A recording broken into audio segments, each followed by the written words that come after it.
Alassane Ouattara est là vendre le pays pour un quatrième mandat. Écoutez-moi très bien. Alassane Ouattara est là vendre le pays pour un quatrième mandat. Chers frères, prenez vos tabous, asseyez-vous, écoutez jusqu'à la fin. Déjà, commencez à mettre le cœur, voilà, d'après le père d'Alois, mettez le cœur d'abord. Prenez la déo, envoyez à vos camarades, c'est-à-dire, cette déo-là, prenez, envoyez en inbox, envoyez à tout le monde, parce qu'on va casser les parcours.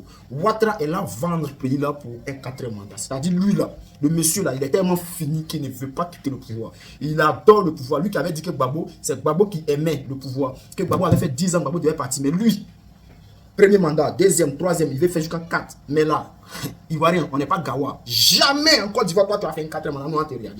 Tu peux être candidat, hein? On n'a pas dit de ne pas être candidat. Il faut être candidat. Mais Gbagbo doit être aussi candidat. Et puis, on va aller jusqu'au bout. Et puis, on verra si tu as fait quatrième mandat. Qu'est-ce qui se passe? Prenez vos tabourets. Chers frères, pourquoi Alassane Ouattara quitte Abidjan après la réunion du RHDP? Pourquoi Ouattara a quitté Abidjan après la réunion du RHDP? Alors, je vais vous dire, le président Ouattara a quitté Abidjan ce mardi. Selon un communiqué de la présidence, ce déplacement répond à deux enjeux majeurs. Assister au 19e sommet de la francophonie et participer à un dîner officiel à l'Élysée. Un dîner officiel à l'Élysée. Je vais vous dire comment ça a été organisé. Prenez votre tableau sur moi. Asseyez-vous. Écoutez jusqu'à la fin. Chers frères, envoyez à tous vos camarades pour les informer. C'est très important. Alors, qu'est-ce qui se passe? Un dîner de gala prévu à l'Élysée. Un dîner de gala. Un dîner de gala prévu à l'Élysée. En parallèle de cet événement, Alassane Ouattara et son épouse Dominique Ouattara assisteront à un dîner de gala offert par Emmanuel Macron au palais de l'Élysée. Ce moment permettra aux dirigeants de renforcer les relations diplomatiques entre la Côte d'Ivoire et la France. Un partenariat clé pour les deux pays. Le président ivoirien et son homologue français ont, pour rappel, dîné ensemble le 30 août dernier, le 30 août 2024 à Paris, en compagnie des deux premières dames, Dominique Ouattara et Brigitte Macron. Rien n'a filtré des échanges entre les deux personnalités lors de ce dîner. Après un séjour de 2 semaines en France, entamé le 15 août, c'est-à-dire Alassane Ouattara avait regagné Abidjan. Bon, allez, on va rentrer en profondeur. Qu'est-ce qui se passe? Ça, on explique. Quand ils étaient venus, ils ont parlé. On ne savait pas de quoi ils avaient parlé. Mais cette fois-ci, écoutez. Des instructions très faibles.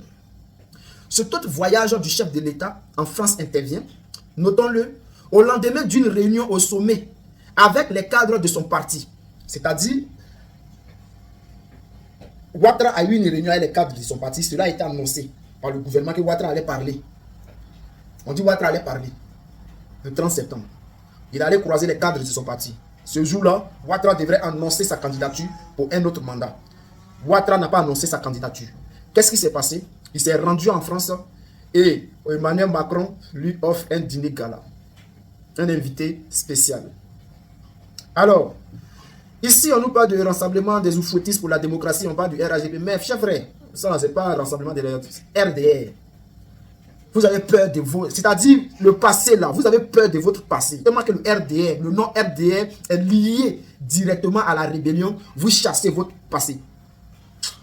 Cette rencontre avait notamment pour l'objectif de présenter les activités des 47 coordinateurs régionaux nommés en mai 2024. Ce fut également l'occasion pour Alassane Ouattara de passer des instructions très fermes à mettre en œuvre pour remporter la présidentielle de 2025. Donc, eux veulent gagner l'élection en 2025. On a compris. Ouattara peut être candidat, ça ce n'est pas un problème. Gbagbo doit être candidat aussi.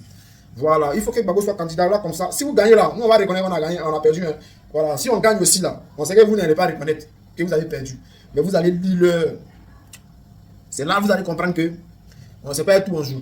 Voilà, donc Alassane Ouattara est en train de, c'est-à-dire négocier avec Macron pour un 4e mandat. Il devait annoncer qu'il est candidat, il n'a pas pu. Il s'est rendu en France parce que Poulain, viens. Bon, tu veux faire 4e mandat, c'est ça? Bon, tu nous donnes quoi? Bon, c'est un truc, hein? Mais ce qu'ils ne savent pas là, vous allez vendre la Côte d'Ivoire comme vous voulez. Nous, on sait que Ouattara là, c'est un président illégitime. C'est-à-dire tout ce qu'il fait là n'est pas légal. Il n'a pas été élu pour gouverner la Côte d'Ivoire. Donc ces actions-là n'engagent que lui. Quand il va quitter le pouvoir, là, Tous ceux avec qui il a pris crédit là, il va aller rembourser là-bas.